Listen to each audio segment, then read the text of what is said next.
With Kyle Turris announcing his retirement from the National Hockey League over the weekend, I figured why not do what I do best and dig up old things from the past no one cares about. Let's go ahead and take a look back at that Kyle Turris trade, which looked rough on the surface, in my opinion, actually ended up turning into a Coyotes win in the long run. So, Kyle Turris, just to briefly introduce everyone, was the Coyotes' first ever third overall pick. At the time, he was the highest ever selection by the Arizona Coyotes. Then we hit Dylan Strome and Logan Cooley. Third time is the charm, hopefully. But anyway, let's go ahead and just talk about very briefly Kyle Turris' time in Arizona, then we'll go ahead and get into that trade. Makes his debut on April 3rd at home against the Dallas Stars, records nothing there. But 2 games later, on April 6th, my wife's birthday, funny enough, he records his first career NHL point. It's an assist against Anaheim, so 3 games, 1 assist, not all that bad. The next season, 2008-2009, he would play the vast majority of the year with the Arizona Coyotes, playing in 63 games, recording 8 goals and 12 assists for 20 points and a negative 15 plus minus. Rough season. I think we can all agree he just wasn't ready yet. Spends the next year in the AHL playing for San Antonio. Comes back up with the Arizona Coyotes in 2010-2011. Pretty good year. 65 games, 11 goals, 14 assists, 25 points. He does improve both in goals and overall points. Then we hit this really weird thing where in the 2011 offseason, he holds out. He's an RFA. He holds out going in the training camp because he allegedly wanted between a 3-year contract with a little over $4 million a year or a 2-year contract worth a little over $3 million a year. Now, right now, current NHL market, if Barrett Hayton was like, hey, I want 3 years, $4 million, sure, why not? You can have 3 or 2 years, I'll take that. But just to equate it, that's probably closer to right now asking for like 6 or 7 million for the same production. So when the Coyotes general manager at the time, Don Maloney, called these contract demands illogical, he wasn't wrong. Then on November 22nd, 2011, the holdout finally ends,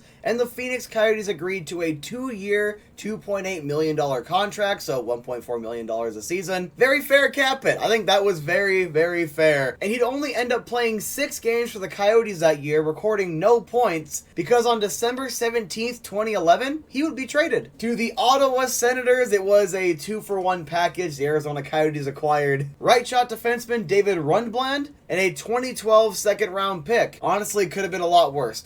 Let's be honest here. Could have been a lot worse. Rundblad would split time between the Arizona Coyotes and the Portland Pirates and just never really landed or fit in with the Phoenix Coyotes, just didn't end up working out. So, a couple of years later, on March 4th, 2014, Rundblad and also Matthew Breesbaugh would be packaged to Chicago in exchange for a 2014 second-round pick. That 2014 second would turn out to be 58th overall, and the Arizona Coyotes would select a little unknown player, just a little guy, named Christian Dvorak. Dvorak would go on to play for the Arizona Coyotes for 5 seasons between 2016-2017 and 2020-2021. He would score 15 or more goals in 4 of those 5 seasons, though he would never hit 20. And he would average somewhere around 20 assists per season, as well as about 35 points a season. That's a solid player right there, middle 6 guy, probably more of a second-line center, but second, third-line center. That's a good player right there. Then this one happened last year. It was last offseason. Very, very recent deal. Christian Dvorak, September 4th, 2021, is traded to the Montreal Canadiens in exchange for a conditional 2022 first and a 2024 second-round pick. The condition of that pick, it's either Carolina's or Montreal's pick, whichever one happens to be higher.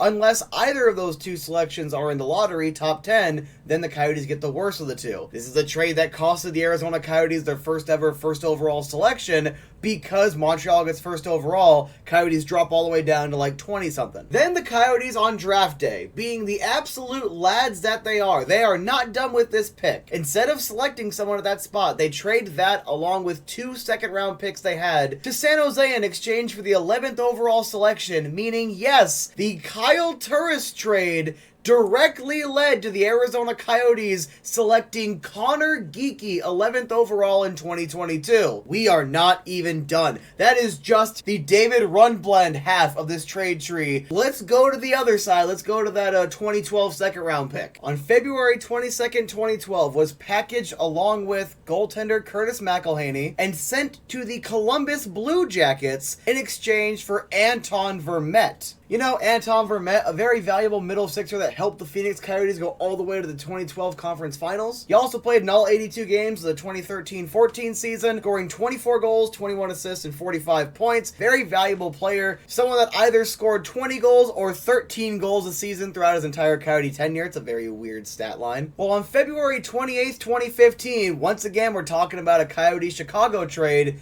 Anton Vermette was traded to Chicago where he'd win the Stanley Cup that year. Congratulations. Seriously, it was good to see him lift that cup. In exchange, the Arizona Coyotes get a 2015 first-round pick and defenseman Klas Dahlback. Dahlback was a decent young defenseman, I guess. Didn't really end up doing a whole lot with the Coyotes. Played for a couple of seasons, not even full seasons, though. He did get signed to a one-year contract July 1st, 2016, so Arizona decided to keep him around for one more year. But on October 11th, 2016, he would be claimed by Carolina, so the 1 year he signed with the Coyotes, he wouldn't even play for him that year. Now, going back to that draft pick, the 2015 first, the Arizona Coyotes get the 30th overall selection, which was the last in that draft. Really weird now, a handful of years later, 7 years later, now we got 32 picks. But the Arizona Coyotes, 30th overall in 2015, select right winger Nick Merkley. I liked Merkley. He was a solid young player. The problem was he just couldn't stay healthy. But then on December 16th, 2019, 4 years later, after just never really being able to keep a foothold with Tucson, never really looking like he was going to make it to the Coyotes, he's involved in the Taylor Hall trade. The Taylor Hall trade, something I should look back on in general, but luckily for us with this video, this one ends up being a bit of a dead wall. So Nate Schnarr, Nick Merkley, Kevin Ball all going to New Jersey, as well as a 2022 conditional first and a 2021 conditional third. Don't really care about those assets. Those are just lost assets. Coyotes get Taylor Hall, who famously plays like a half a season for him, helps him go to the playoffs, walks his way over to Buffalo, now he's in Boston. And then Blake Spears. This most recent season was the final year on his contract. He's not coming back. So finally, that last little hanging thread of this trade is done, so we can actually look back at the Taylor Hall trade separately. But hey, on the bright side, this side of the tree is now over. Now that all of that is out of the way, this exhausting process,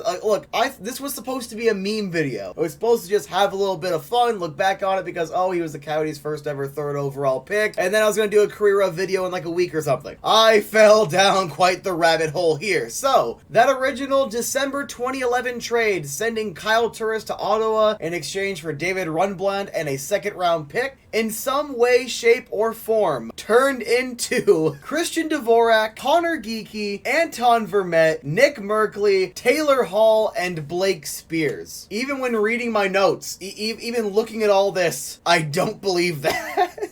Wow. Oh my god. Wow. So, I also kind of want to point this out now that I have a minute. You can also tell the level of asset management depending on the general manager at the time. So, Don Maloney turns it into Anton Vermette, that second round pick into Anton Vermette. That was a really good trade for him. Turns Anton Vermette into a first round pick in Klas Dahlback. Ends up getting him back in free agency the next year anyway. And then 2014, he drafts Christian Dvorak. That's a solid selection. Christian Dvorak is a very good player here. Then we get Nick Merkley. I believe that was at the very end of Don Maloney's tenure. Then we go into the Taylor Hall trade where, in my opinion, it looked really good at the time. It did not turn out well, and it aged like milk in like 3 months. Then we go into GMBA's tenure, who turns Christian Dvorak into Connor Geekie. I love that pick. I absolutely love it. Time will still have to tell whether or not that ends up being a good decision or not, but just, I like how it kind of shows the level, quality, I should say, of asset management between Maloney, Chaika, and Bill Armstrong, because this trade that started during the Maloney era is now, depending on what happens with Connor Geekie, is now officially hit like its conclusion, and it went through 3 different general managers. That is just insane. So anyway, Kyle,